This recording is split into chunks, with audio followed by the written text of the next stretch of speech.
జై శ్రీరామ్, భారత్ మాతాకి జై. ఈరోజు మన సోదరుడు భరత్ని కలవడం జరిగింది. అందరికీ తెలిసిన సంఘటన.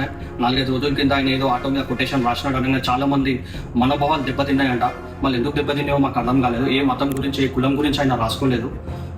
మతం మారితే తండ్రిని మార్చుకున్నట్టు అని రాసినందుకు మళ్ళీ వాళ్ళు ఎందుకు అంత అఫెండ్ అయిపోయినారో మాకు అర్థం కాలేదు. పోయి కంప్లైంట్లు ఇచ్చి ఎస్ఐతో ఫోన్ చేపించి ఆయన మీద ఏదో దౌర్జన్యం చేసి ఆయన మీద ఏదో బోకస్ కేసు బనాయించి లోపటేద్దాం అనుకున్నారు. కానీ ఒక నిజమైన హిందూ, నికార్స్ అయిన హిందూ, ఒక భయంకరమైన హిందూ ఎట్లుంటాడో ఆ ఎస్ఐకి కూడా రుచి చూపించుడు మా సోదరుడు భరత్. అలాగే ఆ సెక్యులర్ వాది, ఆ జియాది కుక్క ఎవడైతే ఆపిండో వానికి కూడా గుణపాఠం చెప్పిండు. ఒక్క ఆటో మీద కాదురా బాబు, 100,000-1,00,000 ఆటోల మీద రాస్తాం. ఏం చేసుకుంటావు చేసుకోండి, మీరు చూస్తాం మేము కూడా.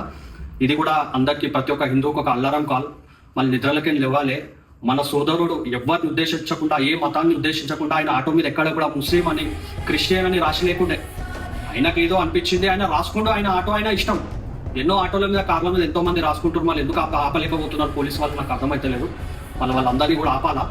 చాలా అద్భుతంగా, ధైర్యంగా, నీలాంటి ధైర్యం అందరికీ రావాలి. హిందువులందరూ కూడా నిన్ను ఒక ఉదాహరణగా తీసుకొని ఇట్లాంటి సిచ్యువేషన్స్ ఎట్లా ఫేస్ చేయాలో భరత్ని చూసి నేర్చుకోవాలని నేను భావిస్తా ఉన్నాను. జై శ్రీరామ్, భారత్ మాతాకి.